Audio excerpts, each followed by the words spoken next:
साथी जोहार। आज हम आदिवासियों के लिए गढ़े जा रहे पॉलिटिकल नैरेटिव्स और उसकी जमीनी हकीकत पर चर्चा करेंगे। अब जानते हैं, इन दिनों हमारे देश की राजनीति पूर्ण रूप से पॉलिटिकल नैरेटिव पर निर्भर हो चुकी है। पॉलिटिकल नैरेटिव्स का जो खेल है, इसमें भाजपा अक्सर सफल हो जाती है, क्योंकि उसके पास मीडिया है, आईटी सेल है, सो है, झूठ बोलने वालों की एक फौज है, और जो इंफॉर्मेशन इकोलॉजी है उसको वो बेहतरीन तरीके से उपयोग करते हैं। भाजपा ने आदिवासी समाज को लेकर, या यूं कहें कि आदिवासियों को अपनी ओर आकर्षित करने के लिए एक पॉलिटिकल नैरेटिव गढ़ा और उसको निरंतर आगे बढ़ाने की कोशिश वो कर रहे हैं। इस पॉलिटिकल नैरेटिव को सबसे पहले प्रधानमंत्री मोदी ने शुरुआत की।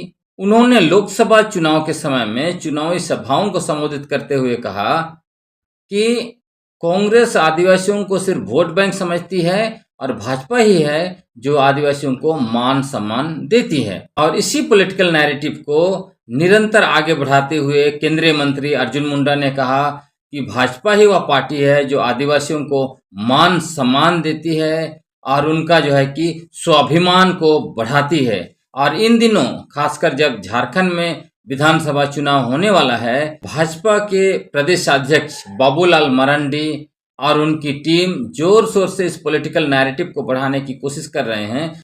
इसलिए हम यह समझने की कोशिश करेंगे कि भाजपा किस तरह से आदिवासियों का मान सम्मान और उनका स्वाभिमान को बढ़ा रही है या उसको गर्त में ढकेल रही है। ऐसे तो नहीं है कि वो सिर्फ और सिर्फ आदिवासियों का वोट लेने के लिए, अपना राजनीतिक हित साधने के लिए इस तरह का नैरेटिव बनाकर जो है आदिवासियों को प्रभावित करने की कोशिश करते रहते हैं। भाजपा नेताओं ने अपने दावा का आधार जो बनाया है, उसमें धरती आबा बिरसा मुंडा के जन्म दिवस को जनजातीय गौरव दिवस मनाकर देश में उनको स्थापित करने की बात कर रहे हैं। दूसरी बात वो कह रहे हैं कि भाजपा ने एक आदिवासी को देश का राष्ट्रपति बना दिया। पहली बार एक मंत्री को जो है कृषि मंत्रालय जैसा विभाग सौंपा, कई एक आदिवासियों को मुख्यमंत्री बनाया। तो यही उनका आधार है आदिवासियों को मान सम्मान और उनके स्वाभिमान को आगे बढ़ाने का। लेकिन भाजपा नेताओं के दावे और हकीकत में जमीन आसमान का फर्क है।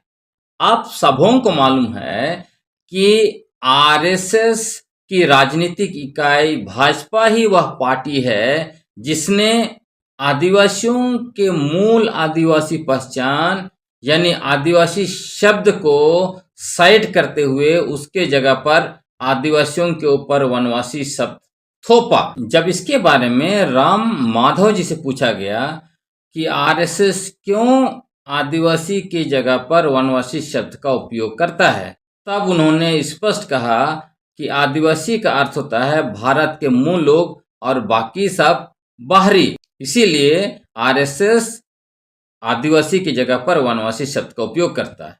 इसका सीधा सा अर्थ है कि आरएसएस और भाजपा वाले आदिवासियों की मूल आदिवासी पहचान को नेस्तनाबूद करना चाहते हैं।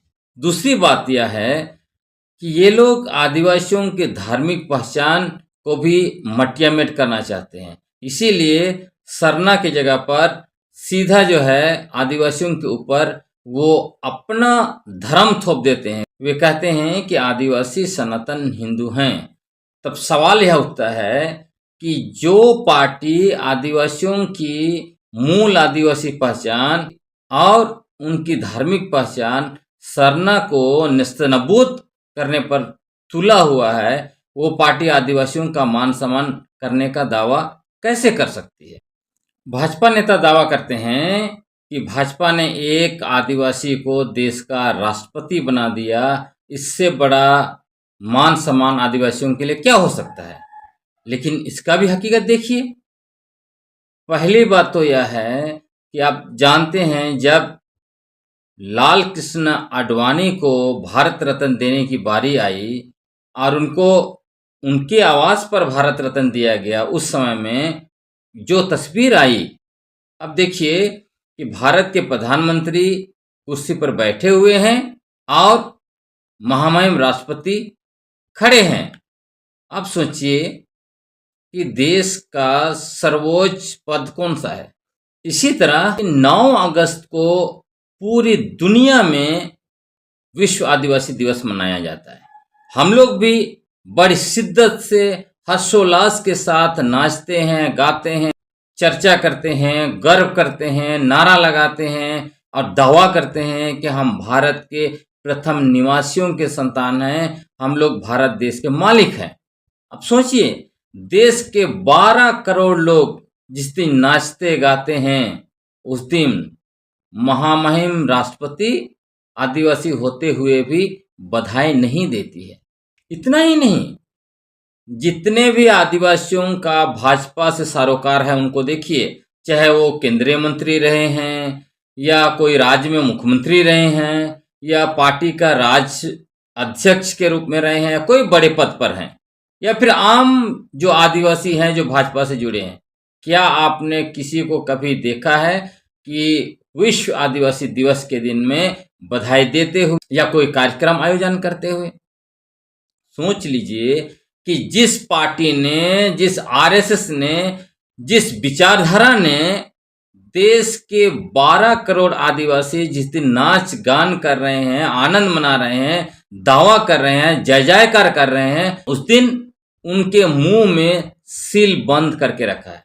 क्या महामहिम राष्ट्रपति द्रौपदी मुर्मू जी को अच्छा लगता होगा? उनको अंदर से कितनी तकलीफ होती होगी कि वे अपने समाज के 12 करोड़ लोगों को बधाई तक नहीं दे सकती हैं, 2 शब्द नहीं बोल सकती हैं। तो आप सोचिए कि जो पार्टी, जो विचारधारा और जो संघ परिवार जिसने उनका मुंह बंद करके रखा है, वो कैसे दावा कर सकता है कि हम जो है कि आदिवासियों का मान सम्मान करते हैं, हमने उनका स्वाभिमान को आगे बढ़ाया है। अब हम कुछ राज्यों की ओर रुख करते हुए यह देखने की कोशिश करते हैं कि भाजपा आदिवासियों का किस तरह से मान सम्मान और उनका स्वाभिमान को बढ़ाने की कोशिश कर रही है। मध्य प्रदेश में एक आदिवासी पर एक भाजपा नेता ने पेशाब किया। वहां के तत्कालीन मुख्यमंत्री शिवराज सिंह चौहान ने इस्तीफा तक नहीं दिया।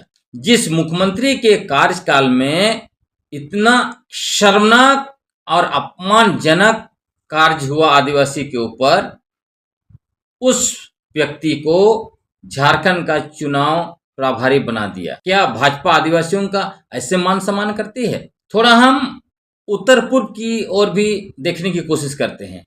मणिपुर देखिए, जहां पर आदिवासी महिलाओं को, लड़कियों को नंगा घुमाया गया, उनके साथ बलात्कार किया गया, वहां पर कितने आदिवासियों को मौत के घाट उतार दिए गए और वहां हिंसा हुई, घरों को जलाया गया। बावजूद इसके भाजपा ने मणिपुर के मुख्यमंत्री को नहीं हटाया।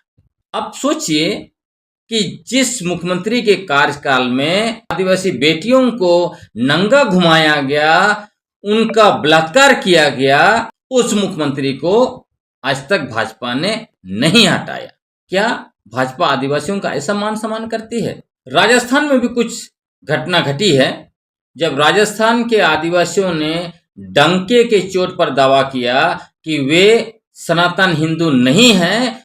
इस बात से राजस्थान के शिक्षा मंत्री मोहन दिलावर तिलमिला गए और उन्होंने पब्लिक में कहा कि मैं आदिवासियों का डीएनए टेस्ट कराऊंगा और पता करूंगा, देखूंगा कि ये अपने बाप के औलाद हैं कि नहीं हैं। क्या यह देश के 12 करोड़ आदिवासियों का अपमान नहीं है? इसी तरह का घटना झारखंड में भी हुआ।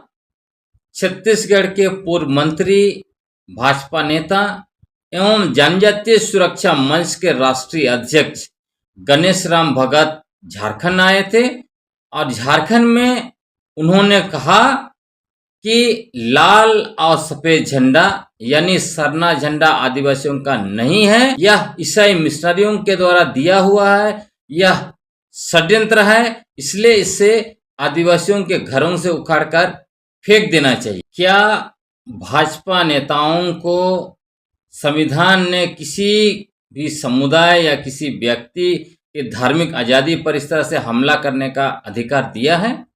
यह भाजपा ही है जिसने झारखंड की राजनीतिक परंपरा को दरकिनार करते हुए 2014 में पहली बार एक गैर आदिवासी को झारखंड का मुख्यमंत्री बनाकर आदिवासियों से उनका सत्ता छीन लिया था।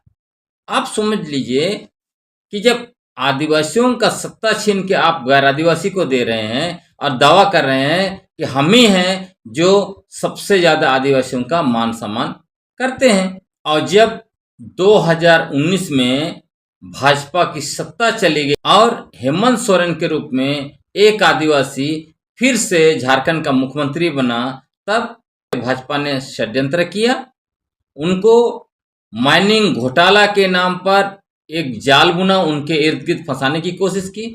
जब उसमें फंसा नहीं सके तब 8 एकड़ 46 डिसमिल भुइहारी जमीन से संबंधित एक फर्जी केस गढ़ा गया और कहा गया कि इसमें मनी लॉन्ड्रिंग हुई है और उनको लगभग 5 महीने तक जेल में रखा गया।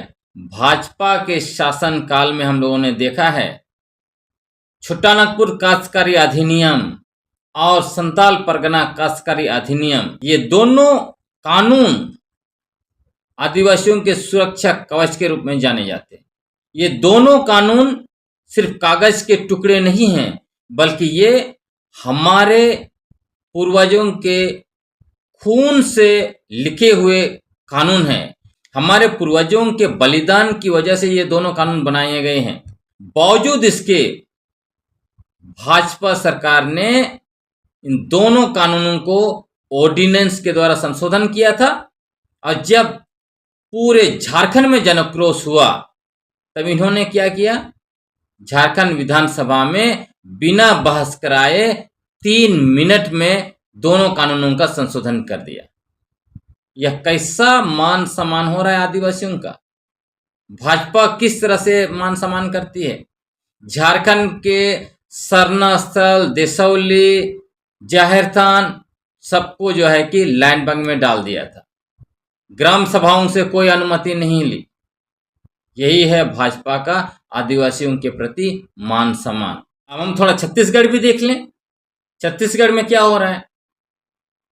आदिवासी को मुख्यमंत्री बना दिया, लेकिन मुख्यमंत्री बनाने के जस्ट 1 सप्ताह के बाद आदिवासियों का जंगल हसदेव को अडानी को सौंप दिया। अब ये तर्क दे रहे हैं या तो पिछली सरकार के द्वारा जो है कि एमओयू किया गया था, समझौता किया गया था, तो आप तो आदिवासियों का सबसे ज्यादा मान सम्मान करते हैं, आप उनके अभिमान को बढ़ाते हैं, इस हिसाब से तो उस एमओयू को हटा देना चाहिए। उस एमओयू का आप रद्द क्यों नहीं कर रहे हैं? एक आदिवासी को छत्तीसगढ़ का मुख्यमंत्री बनाया और आदिवासियों का जंगल लूटने के लिए आदिवासियों को नजरबंद किया गया, पुलिस के द्वारा लाठियां चलवाई गई, उनके ऊपर मुकदमा किए गए, पुलिस अत्याचार किया गया। तो यह तो है भाजपा का आदिवासी मान सम्मान।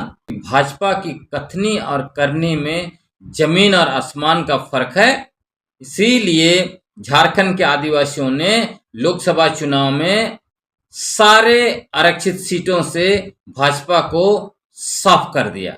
हकीकत यह है कि भाजपा आदिवासियों के मूल आदिवासी पहचान और आदिवासियों की धार्मिक पहचान को निस्तनाबूद करने पर तुली हुई है।